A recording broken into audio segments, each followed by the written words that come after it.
sorry about that. Okay. So,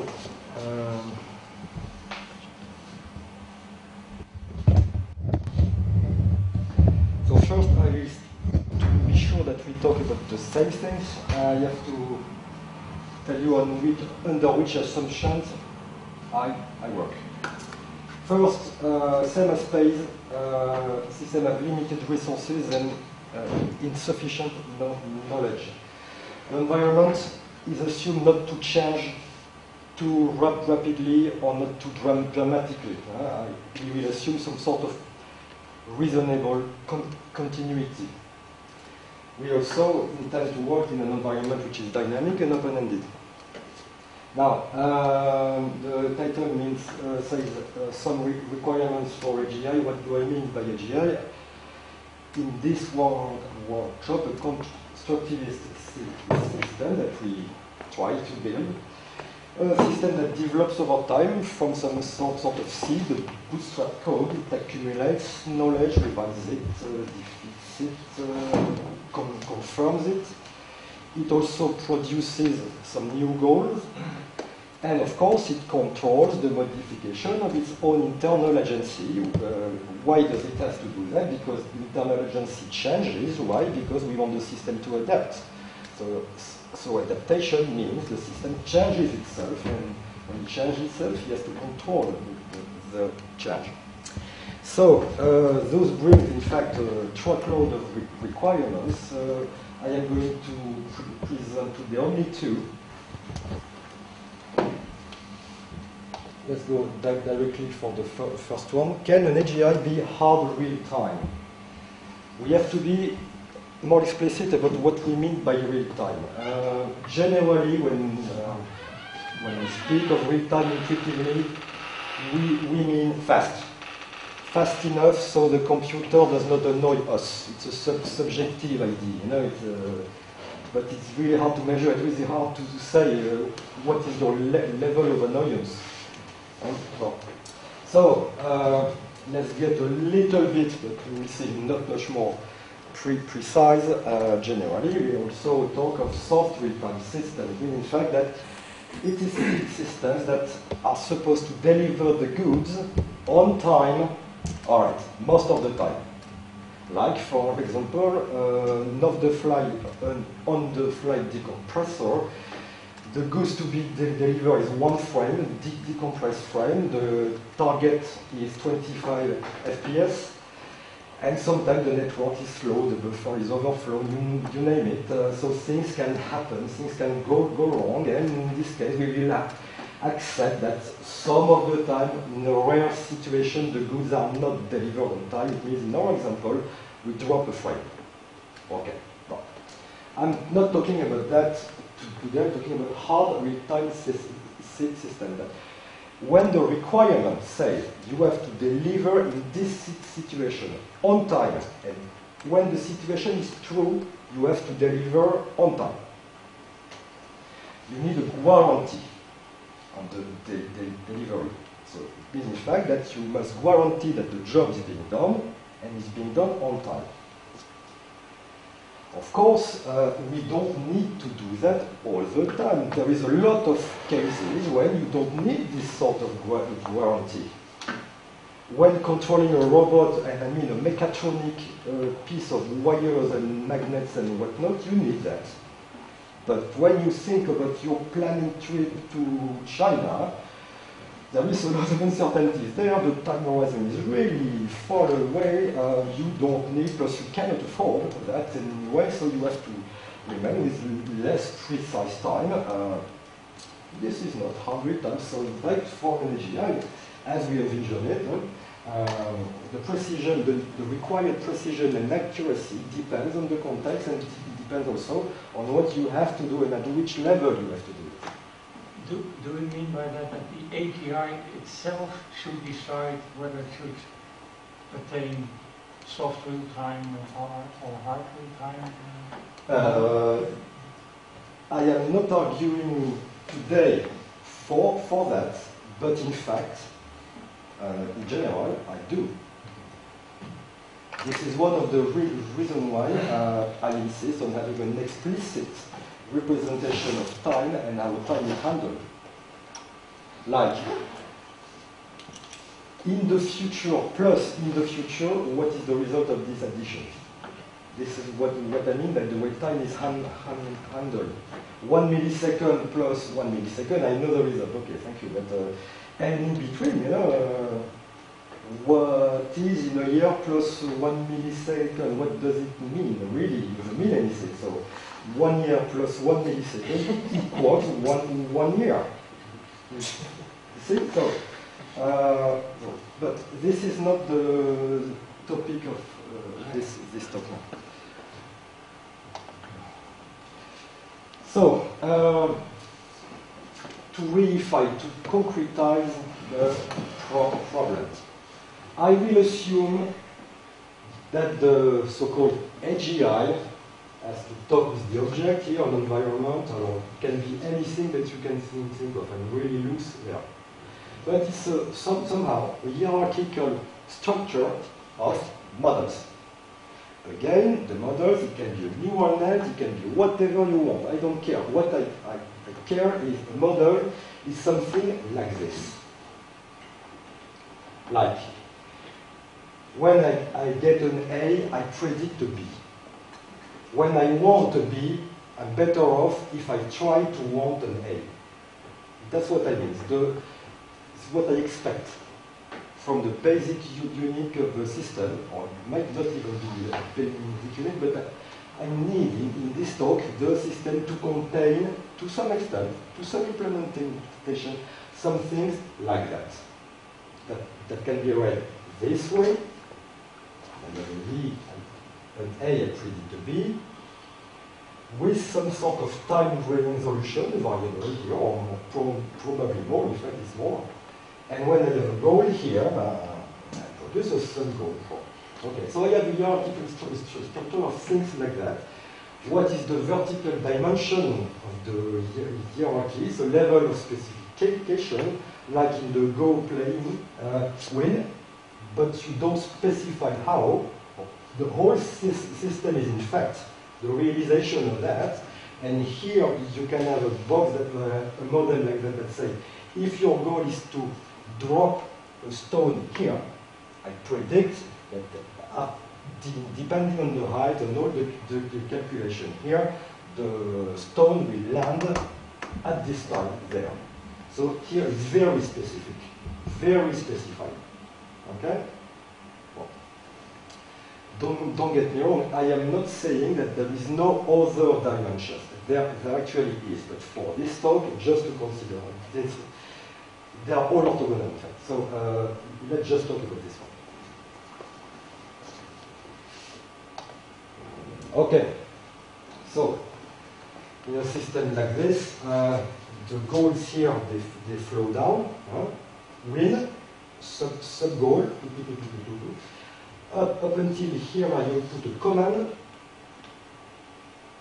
or in Thales terminology, I produce an operation, and whatever I do, or whatever I think, has some consequences, predictions, so they flow up. This double path is a necessity. When I use a goal here, I want to really operate the goal, to pursue the goal in light of the prediction of its success. It is a necessity. Because otherwise you cannot have anything to reason about whether you should commit to this goal or not. You must operate under, is this goal poised to succeed or not? Say if you have information that comes from the bottom up and says, this will never work, I don't do it. I mean, but if you don't have that, then you always try everything. It can't work. But frankly, any system has that these days. Any robot system, any larger system has exactly that. Yeah. So. Yeah, sure. This is just to set up the stage for the requirement.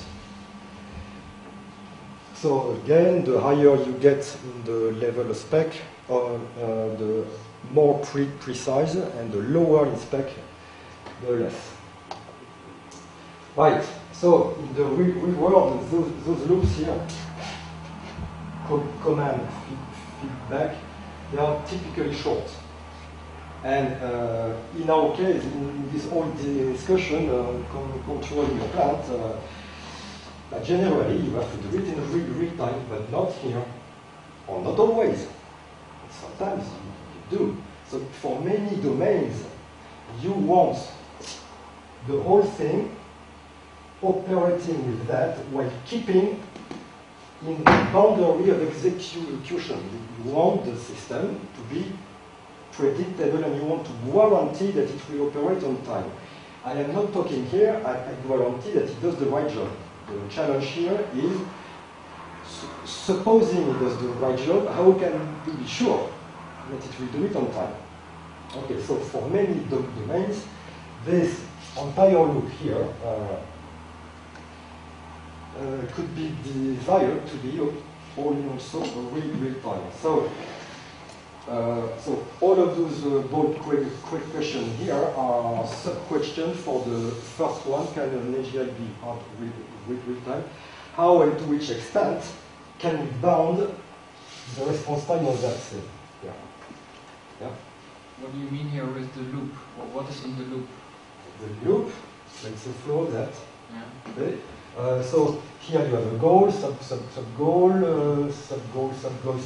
command. Signal. It's a signal that goes up and down again. Something are being done, something happen in the environment to such a point that you get some feedback here, and you can evaluate if your goal is matched or not.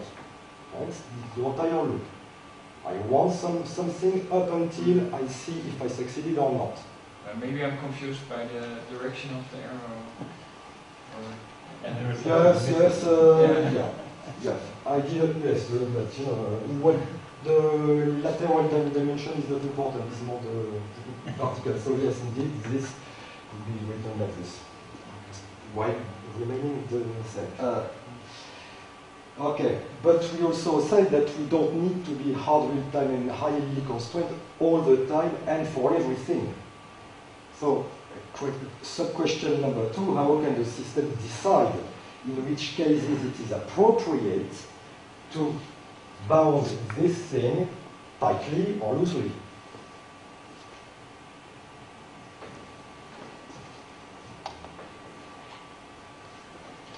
So, as I mentioned many times, timings are permanently needed everywhere in the system for two major reasons. To monitor the success or failure of goals and predictions. Why do I have to monitor the success of goals? Just to know before committing if the goal has some chances to success or not. This helps me to disambiguate cases when I have two alternatives, that I have two ways to achieve a goal, or I have conflicting goals and things like. I also need to monitor the success or failure of predictions, because it is how one can confirm or disfirm, I would say. So to increase the confidence that a model is a good predictor, or to lower the confidence. In order to do that, you have to check if the prediction is right or not. But for that, you have to wait. And say you predict an event tomorrow, you have to wait at least until tomorrow, and you don't want to wait ad vitam aeternam. So you need a value here. You need a time. All right. So since we believe that AGI needs self-control, self-control means, yeah. But you don't necessarily have to monitor all times. Some in the planning process and so on, yeah, you have to look at the time. But all the other things are usually hardwired in. I mean, for example, with us, there is a time, as I said before, there is a time hardwired in that is exactly right for this kind of planet. If we were on another planet, right, then we would have another time. And this is the second challenge. Ah. Sorry. Okay. So, AGI needs self-control. Self-control needs a model of the self, because without a model you cannot control, but these models of the self, they take time to execute. So the sub-question number 3, how to factor the time expenditure of the self-control in the timings of the self.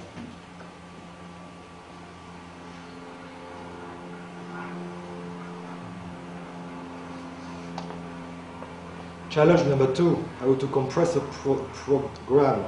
Here, in the previous challenge, my substrate was wet mind, full of models. I'm not sure if this one is good enough, and etc. But I need this plasticity in order to firm up the knowledge. But I don't want to do that all the time.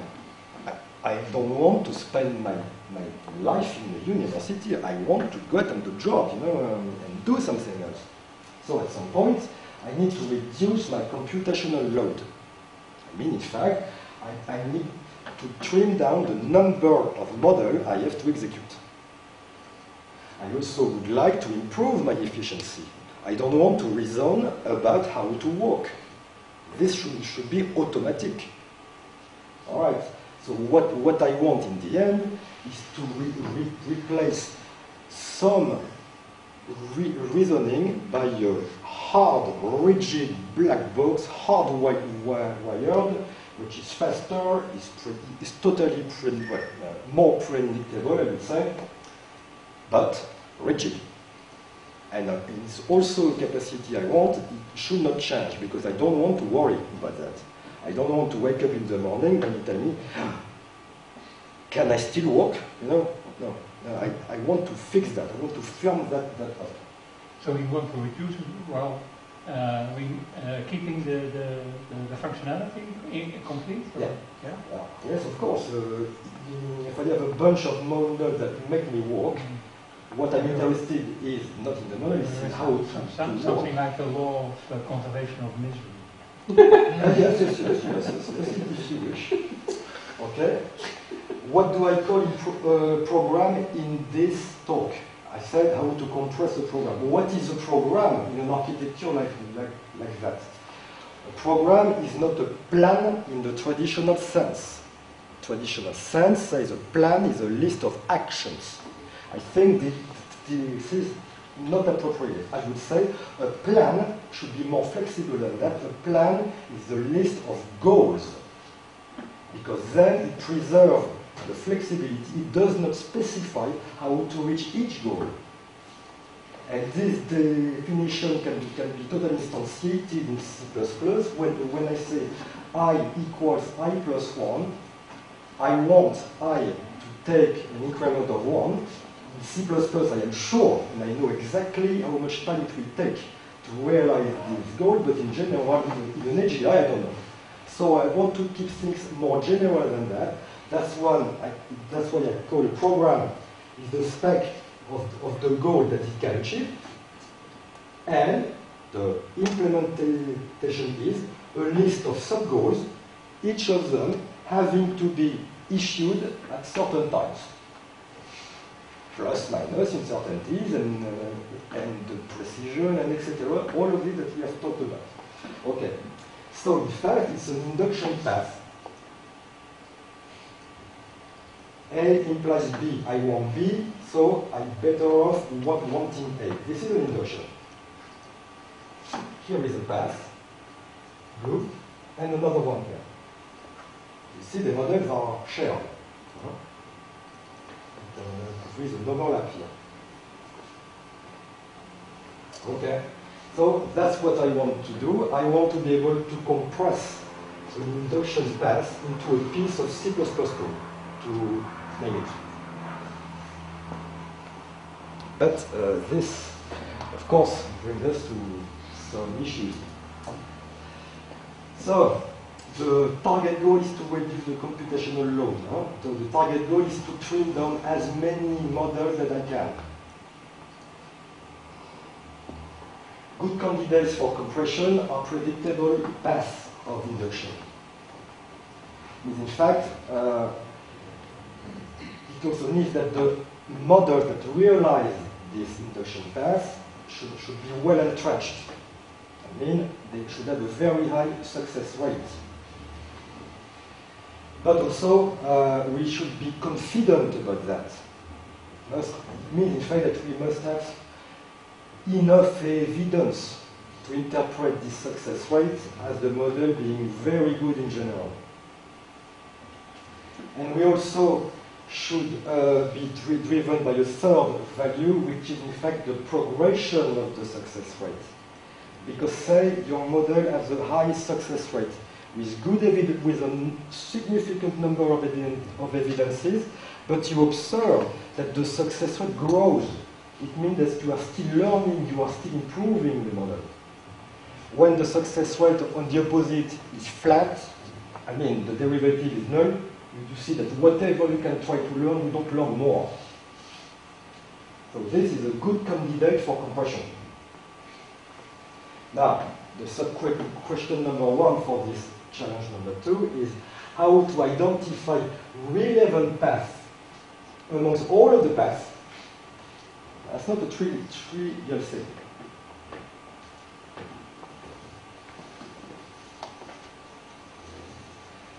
Because independencies between induction classes are rare, and hopefully so. It means, in fact, that the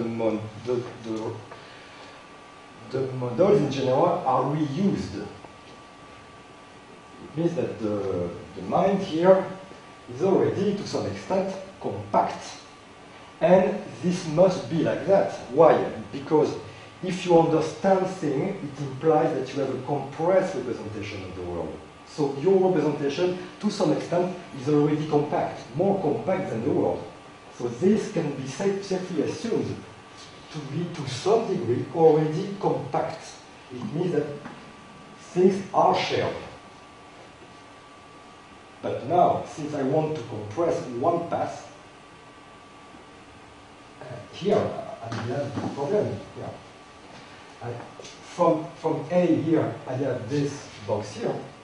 From B, I get this one, but then the problem is how in the C++ code here can I identify and individualize a subgroup routine which would be shared by those two things here.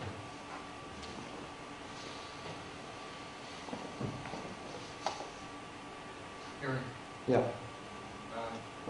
So when you compress a program, you have a bunch of models that you compress into a program, but do you delete them after that, or do you keep them after compression? The idea here is to delete them, is to make room. Okay, so again, the models are shared. Here is here three induction paths. What happens to the rest of the system when I kill those three things here? How those guys are going to react? How can I predict the impact of such a change of the internal agency of my system here? I want to predict that in order to control when to compress and what to compress. Last, say you are the owner of a robot and you have trained it in a carpentry shop. So the robot knows how to work, how to handle a tool, how to saw, how to hammer a nail. And you want to make cash, so you sell your robot with the knowledge you have been training it. So in fact, in this case, a second-hand thing is more expensive than a fresh one. Well, it would be nice economically. And you want to sell it to a shipyard that makes boats in wood as well. And you convince the future owner that, well, he knows already 90% of the job. Right. But some of the constraints are not the same. So low-level compact code, the result of formal compression, you cannot guarantee in advance that it will still have been good in a shipyard to compress the same things. So you might have to unlearn things. To unlearn means to uncompress and to compress something else. How to do that? That's the last question. So you're saying that the compression must be a reversible operation? Yeah. It must be perfectly reversed. Yeah. But I don't know how. But those are the requirements that I have now. Lossless compression. Yeah. Yeah. Okay, let's give Eric a hand.